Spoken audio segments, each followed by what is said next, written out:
Okay, so yeah. Now it seems that it's being recorded, and hopefully you can see my screen. Let's see if you also see. Okay, maybe I don't need camera in this case. A little bit easier. Okay. So welcome everyone. My name is Alexander Nemov. I'm a postdoctoral researcher and a docent, which is a kind of adjunct professor at the Department of Mechanical Engineering here at NUT University School of Energy Systems. So in the framework of this course given by Greg about computational methods in mechanics, we already decided this couple of years back, and it seems to be quite a good tradition to give a fragment about methods more relevant to continuum mechanics. So what exactly people are dealing with in continuum mechanics, and just a couple of the most commonly used methods. Of course, not very much, and a little bit on the surface, but hopefully it will give you some idea about those methods. So before we dive in, I think I will try to give you some small introductory quiz. Let's start. Okay, yeah, I think you must be here. Please use QR code or website address and this code meeting to participate. This will be anonymous, no relation to any grades whatsoever, and it's to start our discussion and to maybe a little bit for me to learn a little bit about your expectations and about your thoughts. But this will be very, very simple, just a few questions. Okay, so if online participants, please join as well. So as was introduced, maybe I can lower this. Okay, as has been introduced by Greg, these two lectures that I'm gonna give you will be about partial differential equations. So in continuum mechanics, that's the deal, that most of the problems in continuum mechanics deal with partial differential equations. So, okay, as these people start voting, yeah, which of those, are there any exceptions among those problems that are not really described by partial differential equations, like mathematically?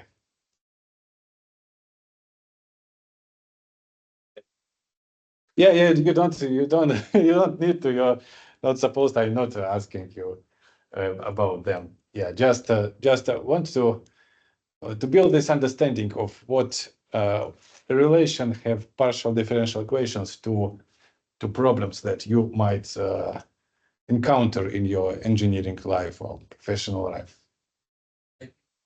Vibrations does not have partial position and time, so at least you have two. Yeah, vibration. Okay, I think that I see that's quite a few people have voted. So let's discuss, yeah, including vibrations. So we have 9 participants, and none of the things here scores 9. So there is not a single one that everybody has voted for. That's a bit surprising. I would assume that at least few of them would get. Well, maybe there is some delay. So maybe this one in the bottom shows more than this one. Yeah, maybe that's the case actually. So there's the difference in one. I'm not sure. Okay. Anyways, so currently the leader is heat conduction, and this is I'm glad to see that, because this is one of the problems that we are gonna consider and solve in these two classes. This is good. Yeah, absolutely correct. Heat conduction You might think of something else, of course. In pretty much any problem, you may apply other methods, well, use other descriptions as well in some circumstances, but typically they are described with partial differential equations. Okay, of course, if you have some specific problem and you might not need to solve a partial differential equation. That's what I mean. But classically, they are described with partial differential equations. Heat conduction. Okay, what's the next? Then next are vibrations and fluid dynamics.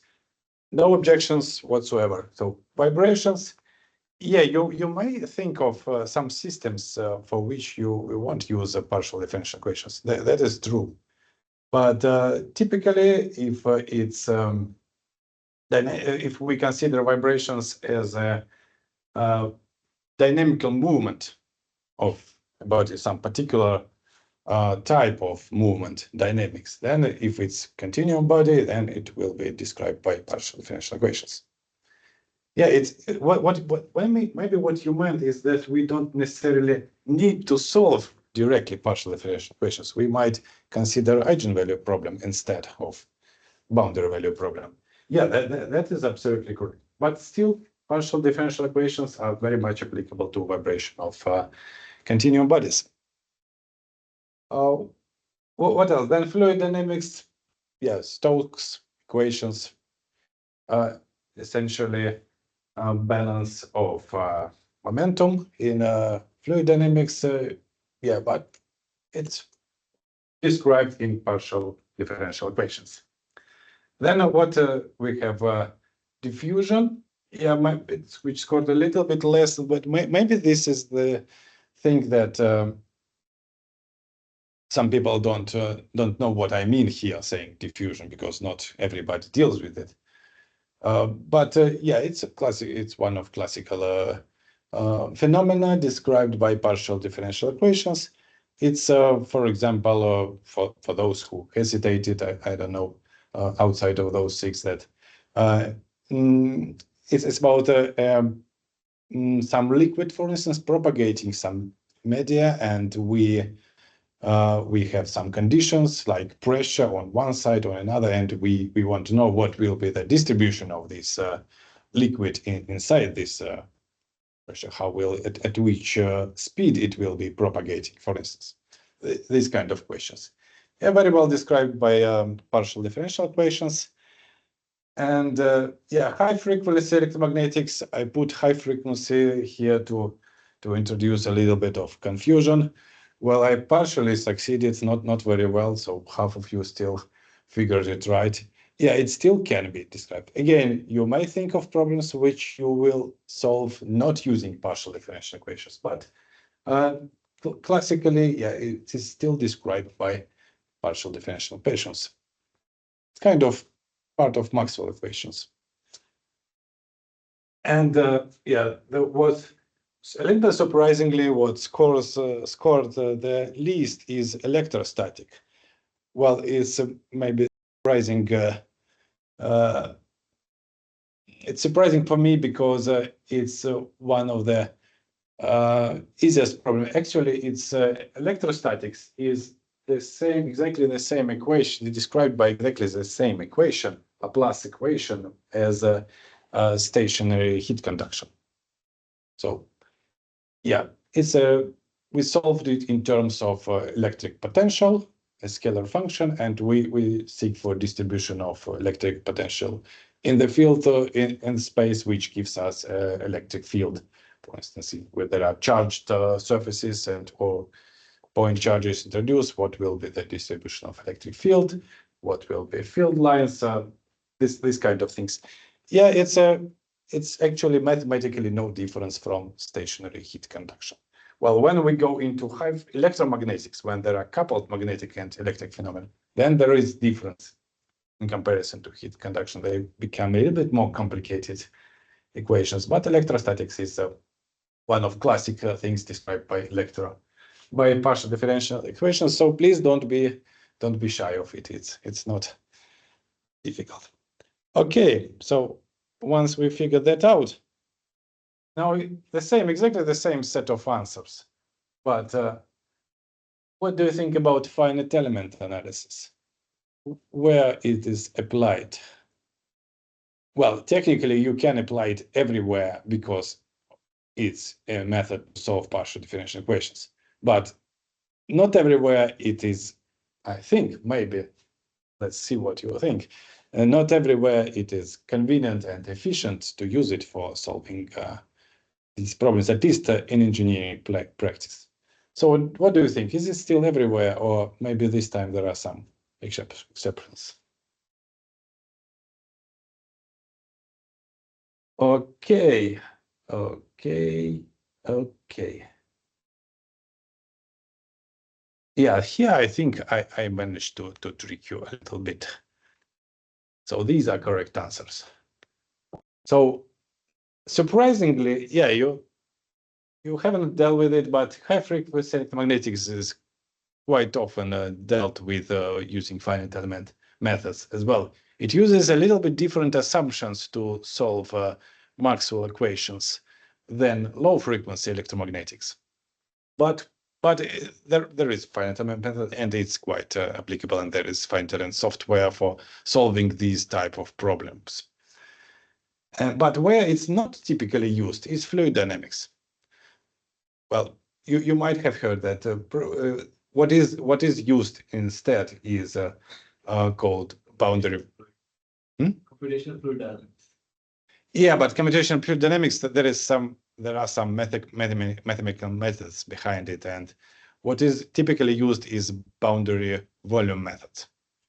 So it's somehow similar to finite element analysis from outside, because you still have this model, three-dimensional model of your body, and you still make some kind of mesh. So there are elements, but then how you resolve those equations with the use of this grid of elements, that's a little bit different. Well, it's just not very convenient to use finite element methods. You can apply it, but because of these fluid thing, and we use Euler formulation typically to solve fluid dynamics problems, it turns out to be much more efficient to use boundary value methods. So, but it's very similar from the user perspective, because you still deal with those things like finite elements, like not finite elements, finite volumes, but they look similar, and you make this mesh. And quite often it is referred to as part of finite element analysis as well. So I wouldn't say that it's like a real mistake that you put it there, but it's a little bit mathematically different, but people nowadays it's included somehow, because you can use similar software. Sometimes it provides both capabilities. You can use exactly the same mesh sometimes. Well, the interesting thing peculiar thing about fluid dynamics is that you typically need to have this mesh not in your solid bodies, but outside of them, like where your air flows or water flows. But this is also the case what you have in electromagnetics and electrostatics and this kind of field problems. So yours, and technically you sometimes can make one mesh, single mesh, and use it then for both fluid dynamics and for electromagnetics.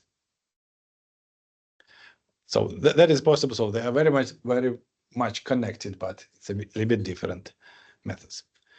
Okay, and final question. This is not really a question about your understanding, but it's like how relevant you think these two lectures are gonna be for you. This is for me to have a feeling, and for you maybe to set a mood into realizing whether it's important for you or not.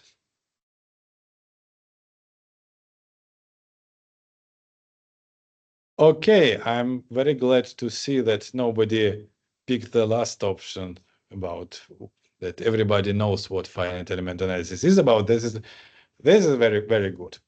So, and nobody also thinks that it's not very much used. So, well, everybody agrees that it's useful in professions in mechanical engineering.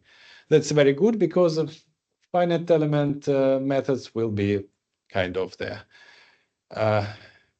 goal of our two talks. We won't get there today. Today we will start with also a widely used method, somewhat simpler but still used. And I would like to start with it. And the next lecture will be all about finite element analysis. Okay, so thanks for participating. And well, it's my presentation. Let's continue. So what we are going to do today and also next time, so to give you picture, it has to do with those questions that I put in the quiz. So today we will start talking about partial differential equations in continuum mechanics. Well, hopefully you are familiar with them, but I will try to maybe, for those who need to cover some gaps about relationship to continuum mechanics, why we are using them, and well, that's up to you. We can pass through this stage quicker if it's very clear and very easy. Then what I'm going to talk most today, and what you are gonna do also by hand, a little bit of coding, is finite difference methods. Well, in particular, we will look at central difference scheme. And we will do this with MATLAB, which you're using in this course, and try to solve a simple continuum mechanics problem. So to give you a better picture of what's next, so next time we will focus on finite element methods. And for that, I need this introductory part to talk a little bit about variational formulations, so weak formulations, because it's kind of essential for finite element method for understanding how it works and for coding it yourself, but not also for coding, also for understanding about boundary conditions, natural boundary conditions. There is quite significant amount of confusion about it, even among people who use finite element methods once in a while. Yeah, and we will also solve an example in class, and I will give you as an assignment as a result of these two lectures. So you will do some coding and solve some problems afterwards, and then I will check it and give you grades. So this will be graded, the assignment, as other assignments. Yeah, but okay. So the same, I quoted the literature, that book one that you already have in this course, and about both finite difference and finite element methods. So I can recommend if you want to learn a little bit more, but quite in a manner similar to what I will be using here, to look into Bathe, Klaus-Jürgen Bathe, currently professor at MIT, one of the fundamental figures in the finite element methods in general. And I really like this book. So it's very engineering minded. So it has a lot of examples, and it pays a lot of attention to highlighting similarities between discrete systems that you have been dealing with in this course, well, or will be dealing a lot in this course later, and continuum mechanics problems when dealt with by numerical methods. I will also mention that, and I did borrow some ideas for these lectures from this book. So yeah, this is very well connected to this. Okay. So let's dive in. A little bit maybe boring stuff, but I still feel need to mention it. So if you don't remember what are partial derivatives, so this is a definition quite straightforward quoted here, and there are quite different notations used in different books and in different courses. I will be using in this course this one mostly, this notation for partial derivatives. And what we deal the most in continuum mechanics is second-order partial differential equations. And here is an example of a second-order partial differential equation for two variables. So it turns out that there is a quite useful classification possible for different types of this second-order partial differential equation, depending on values of those coefficients a, b, and c, which are in front of different partial derivatives. It is important for continuum mechanics because each of those types is associated with some physical phenomena, usually, that we are considering. And it is, of course, important from mathematical perspective because a little bit different methods can be used. So there is some mathematical difference about how to solve them, but also there is a difference, is quite strong association with the types of physical problems. So elliptic equations is a classical example is Laplace equation. So that's what we have in a stationary heat conduction problem, in electrostatic, in magnetostatics, in diffusion, stationary diffusion. So in quite many different physics, we still have the same Laplace or Poisson equation if there is one right-hand side not equal to 0.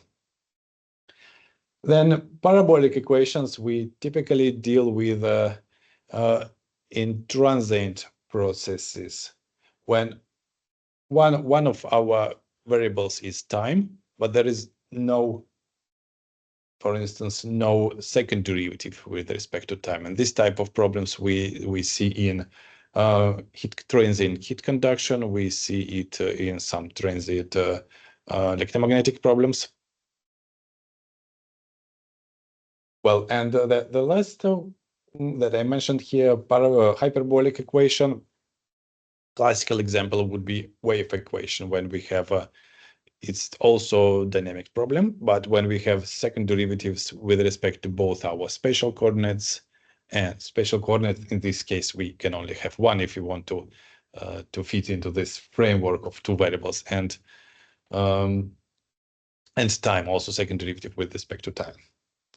So these type of different types of physical phenomena are associated with different types of partial differential equations. And this is an example of two variables. Of course, you can go into more. You can have up to 3. Well, maybe you can even have more, but that's a little bit exotic, like if you can consider this time. Well, okay. I would say that yeah, you can have at least 3 spatial coordinates and you can have time. So of course you can do more than 2 variables, but for this, to make it simpler, we usually it's recommended to remember with this classification. Okay, so this is how it looks like. What does it has to do with continuum mechanics at all?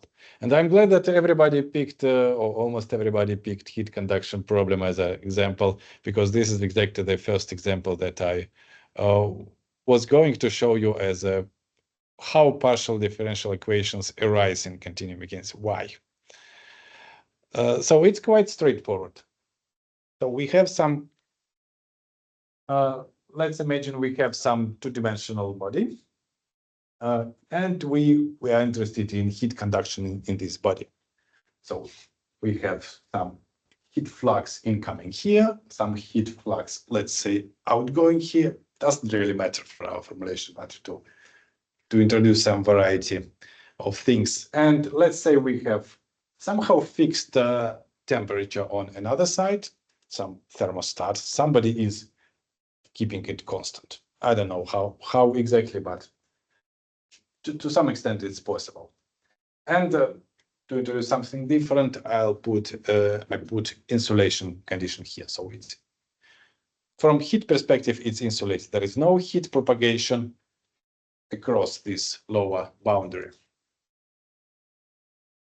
Okay, and we are interested in the distribution. What will be the distribution of the stationary distribution of temperature in this area? So stationary in this context means that after all transient processes vanished. So when there is nothing changes. So there's constant heat flux here, constant temperature here, and after some time, we expect to see some stationary distribution of temperature. And how to find it? Well, in attempt to answer this question, we exactly start get a partial differential equation. So how we do that? Very simple. We consider a small, we call it differential volume inside our body. These are not mathematical differentials, dx and dy. This is just to emphasize that they are supposed to be small, because later they will become differentials when we make this transition to differential equation. Okay, and we mentioned that it has to be stationary. We're interested in stationary solution, which means that for any material fragment, any material volume, the heat incoming must be equal to heat outcoming. Otherwise, it will be changing temperature, right? So no energy is stored, and which means that the amount of energy that comes in is equal to the amount of energy that comes out. And just with according to axis direction, so I draw here that the incoming flux here and outcoming here, incoming here, outcoming here. They may have different signs, of course, but just to use axis directions as for simplicity. Okay, and this is the balance that I mentioned. So the amount of heat flux coming in must be equal to amount of heat coming out. So this is coming in, and this is coming in, and this is coming out from their respective boundaries. And then I might multiply it by the size of my edge to get amount of heat. Of course, if it's we might think that we also need to multiply by the dimension in the third plane to get a real amount of heat in joule. But yeah, this is two-dimensional problem, so we may suppose that it's a unit quantity in the third direction. Okay, I hope that's quite straightforward, and well, this might look a little bit more symbols, but it's actually nothing much more difficult, I hope. So nowadays I start playing with this equation that I wrote, and well, I just multiply and divide by same things, doesn't change anything, and then I see here those ratios are exactly the definition of partial derivative that we quoted before. So I substituted with the symbols of partial derivatives. And then, since it has to be okay, no, first we, so it's a equation with respect to this Q, which is heat flux in Y direction and heat flux in X direction. So then we introduce some kind of constitutive equation. In case of heat conduction problem, this is almost always Fourier's law. Well, not 100%, but very often it's, I don't know, like 99%. This is what is used. Well, it might be anisotropic. This is isotropic, but still the same law. So it connects those heat flux values with the partial derivatives of the temperature field with respect to coordinates, and the element, the connecting element is conductivity, heat conductivity, or thermal conductivity. Okay, and since it has to be true always for any piece of material, then we get this equation. This is Laplace equation and classical equation in second order partial derivative equation. And if we look at that classification that we mentioned, we see that actually A and C are equal to 1 in this example, and B is equal to 0. Right hand side is also equal to 0 in this our example, so it's an elliptic equation. There could have been something in the right hand side if we had some heat generation somewhere. I know in our area, for instance, we have some chemical processes which generate heat inside, or we have some electric current flowing, which according to Joule's law generates heat, or whatever. So it could have been a little bit more complicated with something non-equal to 0 in the right-hand side, but in our example, it's 0. So from these very simple considerations, we obtained partial differential equation of the first type. Anything about that you don't like, or have questions, or I don't know, any comments with respect to that? Yep. I was just wondering why the delta t was. So this is just a symbol. So this delta is a typically classically used symbol for Laplace operator, which means a sum of partial derivatives, second partial derivatives with respect to two variables. So this is just notation. Okay, this is not a change of temperature. Okay, then let's talk a little bit about boundary conditions, something that you always have to keep in mind when thinking about partial differential equations. They must come with some boundary conditions in order for you to be able to solve them. And we need to look at what's happening at the boundaries to figure out those boundary conditions. So since we have this relationship between temperature and heat flux, we can easily formulate boundary conditions at these two lines where we have specified heat flux. So we just write that heat flux equals to the specified value here and here. And this is the top line. This is bottom right is even more straightforward. We just prescribe temperature. So for whatever reason, we believe that temperature on this blue line is always equal to some value TA. And this insulation is maybe worth a little bit more attention. So how to ensure that it's insulation? Well, quite naturally, I hope you think that insulation means that there is no heat coming across this boundary. So no heat propagation, which means no heat flux, because heat flux is literally the amount of heat passing through a certain surface through a unit time, right?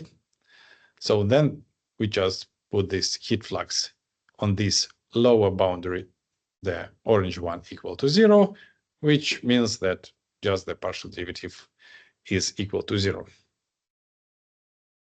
One interesting thing about that I would like to mention here is that insulation in heat propagation problems is a symmetry boundary condition.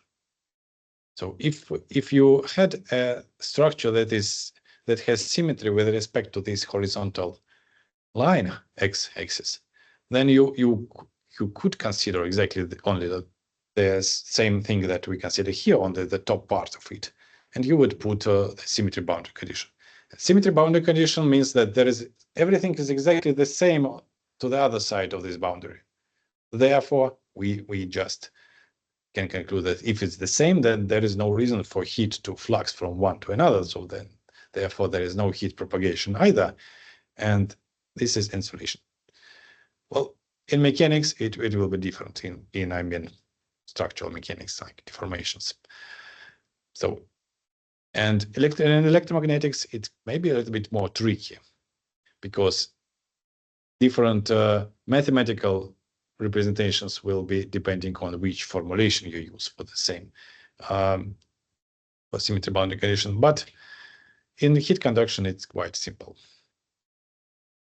Okay, one thing I want you to think about a little bit so that you don't get bored. So if we look here at those constitutive equations that we use to relate heat flux to temperature. So we see that it's kind of components of a vector, right? At least we can construct a vector out of these quantities. And it is a vector. It's a very convenient thing to use a vector here. Right, so this is x component of vector q, and this is y component q, and then vector q is just minus k gradient of temperature. So if you know the gradient operator as a vector operator, then it produces you this vector. Okay, so there is heat propagating in X direction and heat propagating in Y direction, and everything seems to be very consistent. So there is a vector Q showing where the heat is propagating. Okay, and how much, right? The vector matrix. Q. That has X and Y as the matrix. Well, you can put a matrix or a column in correspondence to a vector, but in mechanics we usually prefer to talk about vectors and tensors rather than matrices, because they have a little bit more information attached to them. So if, of course, I can make a matrix out of any number of any things. So I can put this as one component, this another, and make a column matrix or a row matrix. Or I don't know, I can also make a square matrix and put also temperature in the same matrix. There is no problem in mathematics. Well, it doesn't make sense because it doesn't give you any useful tool if I start mixing different variables in the same matrix. But if I'm saying that it's a vector, it means that it complies transformation laws.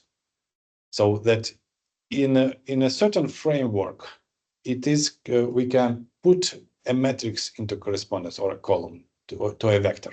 There will be some quantities, components of this vector. But if I change my reference framework, consider different bases, then components of this vector will change because they are given with respect to some basis. But the vector physically, as a physical thing, it remains the same as its idea of something happening. For instance, a particle is moving at a certain speed in a certain direction, and it doesn't care about our reference framework. It still moves there. We can describe it using this framework, or I don't know, this framework, and components of this velocity will be different. But the vector is like this idea of geometrical idea, it will be the same.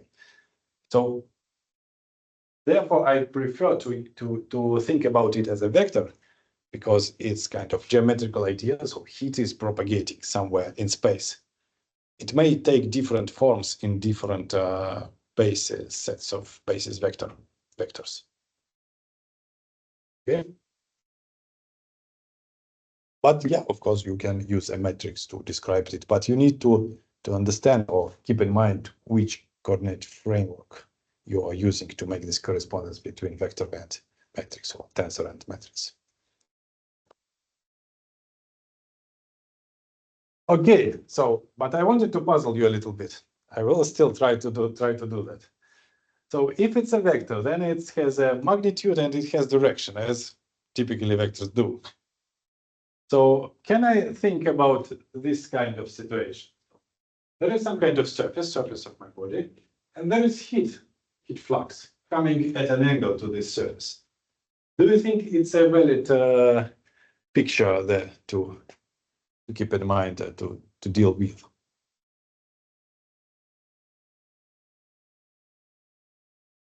Well, I'm asking this question because I'll give you a hint. Because quite often people who start dealing with this kind of problems, like first time in their lives, and they use, for instance, commercial software, finite element software, ANSYS or Abacus or COMSOL or whatever, and they want to specify heat flux on a boundary. And they are sometimes, at least I heard that from students, that they are sometimes surprised that there is no way to input a direction.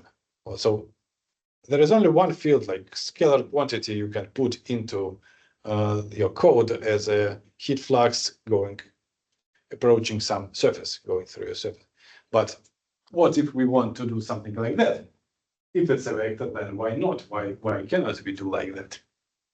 So yeah, the hint was that you cannot. And from software, if you use it for finite element analysis, you see that like physically no way to do that. And this is not an oversight by the developers, but this is exactly how it should be. So It is not a valid picture. And it's a bit of a tricky question. Why? It's a vector, so nothing wrong with that. It has a direction and it has a magnitude. But the interesting thing is that the direction of this vector, it's already in the direction of this, in the orientation of this surface. Okay, so by definition, I'll try to be a bit more clear. So by definition, heat flux is a flow of energy per unit. So it's energy per unit area per unit time. So it's scalar thing, energy, coming through some area per time. And the direction that it includes here, it is a vector, but the direction that it includes here, it's a normal vector to this surface. So if there was no this kind of surface, I'm sorry, my participants, I'll draw one very simple picture on this, on the whiteboard. You cannot see it, but I don't think it's a very big problem. So you can look at this vector. If it's in space, there is no somewhere inside our body, right? So there is heat flowing from here to here, and at this point, we can think about the direction of the heat flux. But if we are talking about heat coming through some surface, then we are only interested, or we can only deal with like this surface. With the heat flux that comes through this, across this boundary, because this is what comes across the boundary. This component, so I could decompose it into components, one tangential and one normal to this surface. And the normal component, it's not something that is going across the boundary. It's flying along it, flowing along it. It's not crossing the boundary, so it's not heat flux in this definition. Okay, so if we think about what's going on the surface, then this surface is crossed by only some scalar quantity with substitute m to indicate. So once you fix a surface that you are interested in, where you are measuring your heat flux or prescribing, then you can no longer talk about a vector, because this direction of normal, it defines what you are talking about. Okay, good. So this is something that is not very trivial. Those very things are very easy, hopefully here, but I think this aspect is not so trivial, and it's a little bit counterintuitive maybe because of this vector thing. Okay, so what's our time? I think we will make a short break after I finish this theoretical part before we start diving into coding.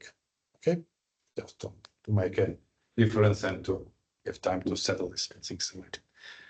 Okay, so I want quickly to give you examples of other types of differential equations, namely hyperbolic and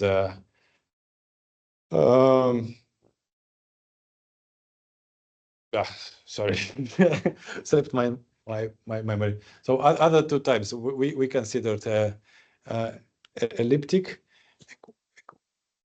Yeah, parabolic and hyperbolic, right? Thank you. Okay, so I can start with the same problem to not introduce anything, to easily give you an example of a parabolic equation. So let's change a little bit boundary conditions. So I put insulation on the top boundary, and then nothing changes along y-axis at all. Like so, this problem doesn't care about y coordinates. So this is insulation means there is no heat propagation in y direction, and everything will be changing only with x from left to right. Then we have basically only one spatial coordinate, x, in this problem. But instead, I introduced time. So I made it transient. So let's say there was it was at some temperature, and then I suddenly applied the heat flux, or the heat flux depends on time, can be whatever. And then I'm interested to see how temperature in this plate changes in time. So it's very similar, and the only thing that I need to change is that I need to introduce some quantities that describe how the heat is stored, because now there is no balance. So there is heat coming in and it's becoming hotter. So it's somehow storing this energy. And usually we described it using this quantity C, specific heat capacity, which multiplied by mass density gives you this absolute heat capacity. Then I multiply it by rate of change of my temperature, and I get the rate of heat that is stored. Okay, per volume, of course. Okay, so not much difference, but there is not zero now in the right-hand side, but this amount of heat stored, which is typically described using these parameters of a material, and then we get this equation. And if we look at our classification, yeah, this is a parabolic equation. That's the word that I struggled to recall a few minutes ago. Parabolic equation.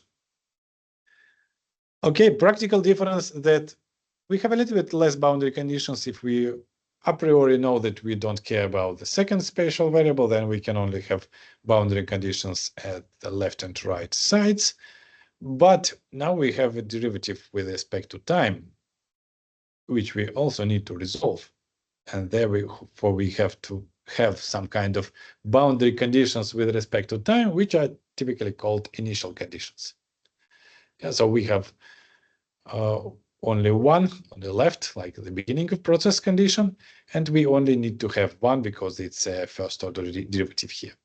So we just need to specify temperature that was at the beginning of the process everywhere. Let's say it could have been uniform everywhere, T0, and then it's enough for us to find this distribution of temperature, how it changes in space, meaning in this context along one x-coordinate, and in time. Okay, so I don't think we need to stay here any longer.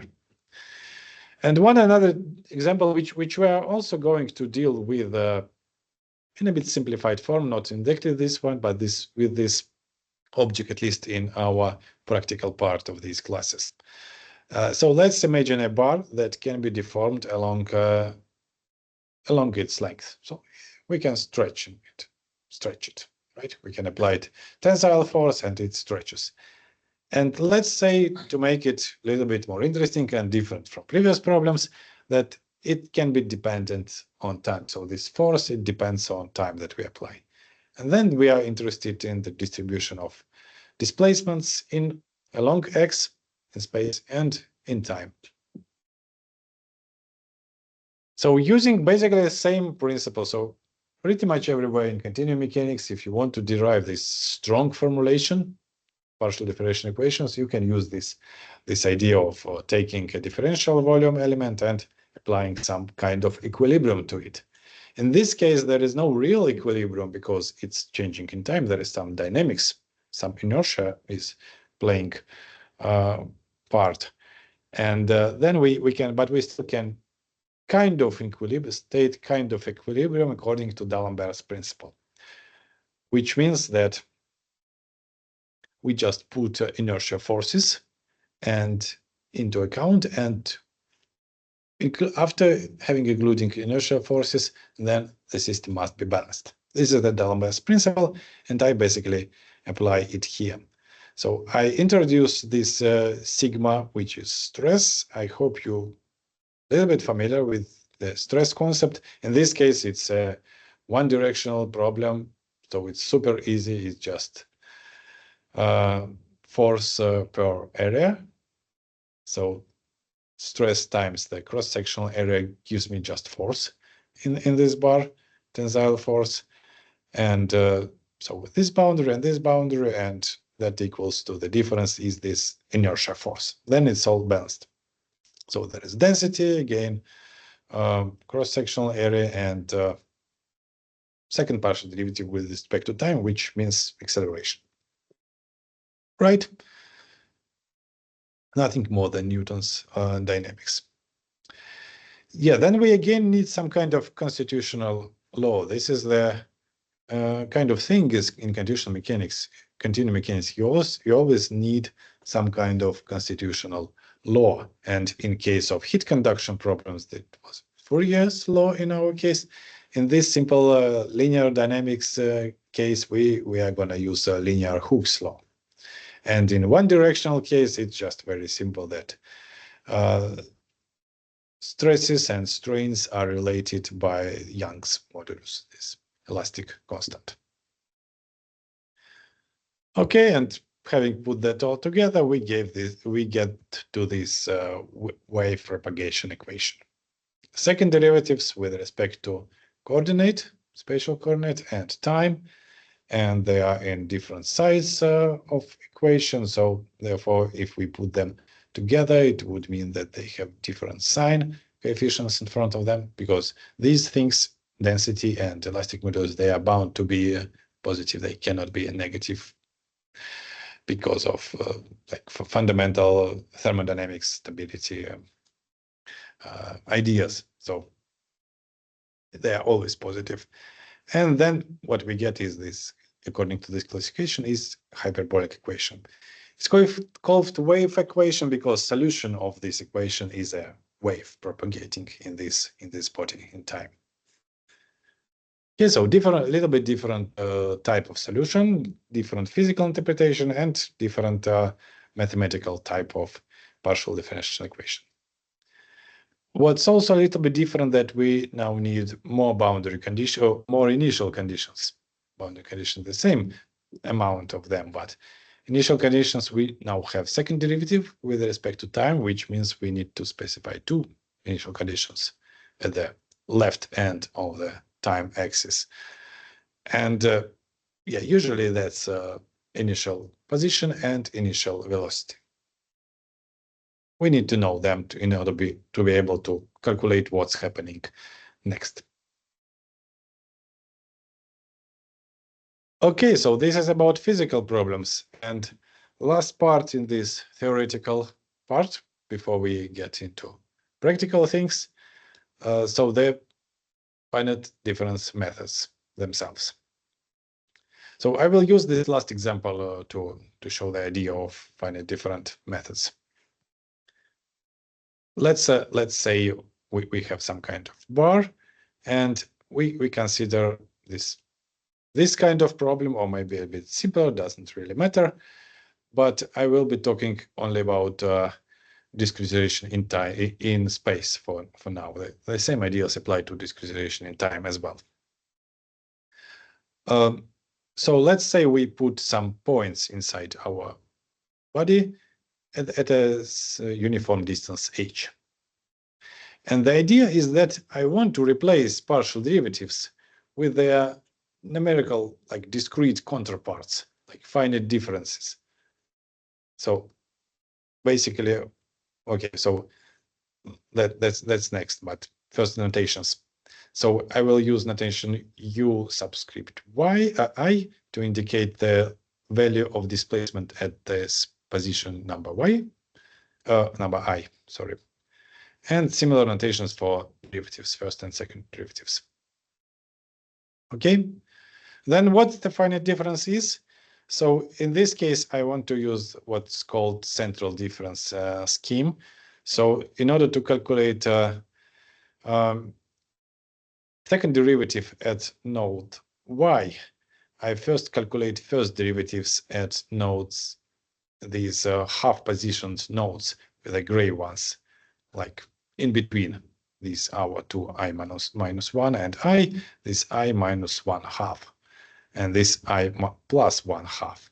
So they are also valid points in time. I can in space I can calculate something there. So I just replace this approximate equivalence symbol. So this derivative at this point is approximately equivalent to just difference of values here and here divided by the distance between them. Yeah, you can estimate the mistake that we're introducing with this, but I don't want to focus on this mathematical aspect so far. Just the idea that is somehow we can consider it equivalent to a certain extent, and the closer our points are, the more valid it is, the closer it is to the real value of the partial derivative. Okay, so I'm here, and then using calculated first derivatives at these two gray points, I calculate second derivative at my point of interest number I. Okay, and this is what I get. So I use three values of my function at black nodes, here, here, and here, and I use this distance and I calculate.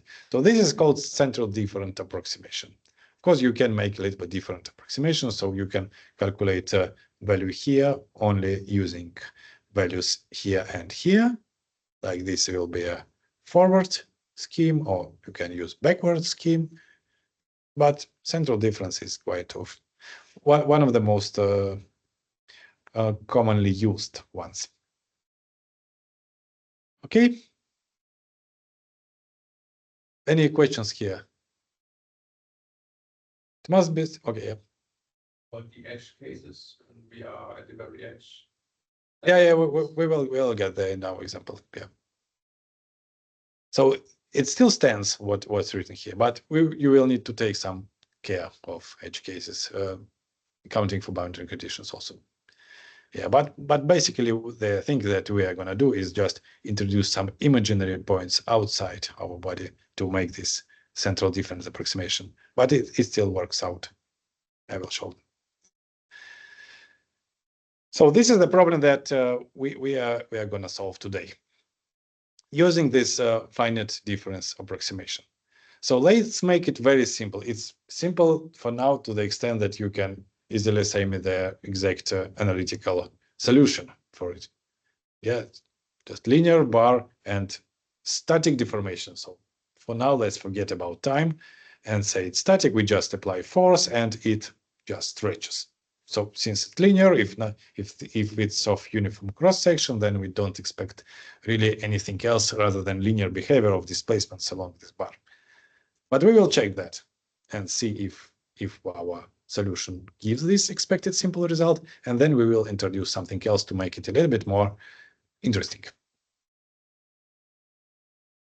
Okay, so our equations, right? From what we made earlier, just put all derivatives with respect to time equal to 0, and we get these simple equations. So the boundary condition, this is our equation, like which describes how displacement can be changing along our bar in this kind of linear problem. Okay, so these are boundary conditions. So in the left-hand side, obviously we have fixed end. So we just prescribe displacement equal to 0. And we need a boundary condition on the right side.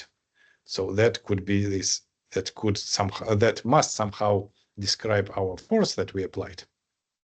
So using our constitutive law, which connects stresses to strains or forces to displacements, in other words, we can formulate this. So the force is equal to R. So stress will be R per S per area, and then Young modulus times the strain must give the same force. So this is the strain partial derivative with respect to x. Okay, at the value of x equal to L. And we are interested in finding this. So of course, you can solve this equation. It's super simple, but point is we want to start with super simple things in order to see that, to be sure that we are making a correct solution. And then we will be able to apply our numerical scheme to more complicated things, which are not so trivial to solve analytically anymore. Okay, so we deal with this first thing using central difference scheme. Yeah, same equation. And yeah, it goes up to point number n, and which being the last one at the edge of our bar. And then we have n plus 1 here, which means some imaginary point outside. Okay, let's leave it there for now. Yeah, we understand that there is no displacement, but in our mathematical games, we can still introduce something. So no harm by assuming that there is some value of displacement. It doesn't have to have any physical interpretation. Some mathematical thing, this displacement at here. But we will, of course, exclude it from our calculations. So then let's play with boundary conditions. So, well, first one is easier, the second one. So it uses also, so for this derivative here, I'm going to use also central difference with a 2h interval. So I take value 1 step before here and 1 step forward here. So this is against central different approximation of first derivative at this node, using 2h distance between these two nodes, one imaginary one and one real one inside, and it must equal to the force, well, this boundary condition, according to the applied force and material properties. Okay, from here, from this boundary condition, I can express this imaginary value of displacement outside of our bar using displacement inside and the applied force. So that's just mathematical construction. We can think of it like that. And then if we put it here in the last of our equations instead of here, then we get rid of this imaginary displacement. So instead of it, we get this force and displacement at our previous node. So this is what we get after substituting this boundary condition here. And the first boundary condition, I kind of substituted immediately before writing it down explicitly, so I just don't consider this first point, this 0 point. My first point is already somewhere here. Okay, this is maybe the most not very sustainable way if you might want to make it universal, this code, but I think that for our exercise, it's quite all right. So for a real code, if I would want our code to be anyhow universal to a set of problems at least, then of course I would include this displacement of this point here and would include the option to enforce different boundary conditions here. But since in our example it's just 0, so I just don't care about this point. I don't include it. I know that the solution there.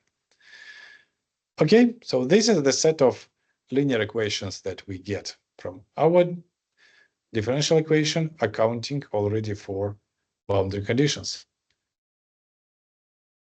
And I can put it in a matrix form.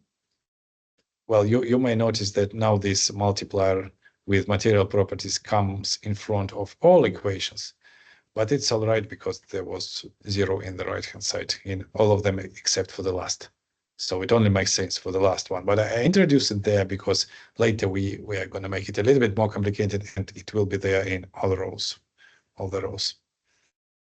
Okay, so this is a matrix representation of our linear system of equation, which we can easily solve, provided that the matrix is not singular, of course, and that's it. That's what we can do. So how do you like this method? Quite simple, right? And of course, for this problem, it would not worth the effort doing anything. But we will start with this one, and we will make it a little bit more complicated if we have time, or at least I'll show you. But let's make a 10 minutes break until 10:30 to think about, to think maybe some questions or concerns or likes or dislikes. So I'll put recording on pause for 10 minutes, and we will resume in 10:30 with please get your MATLABs ready for that.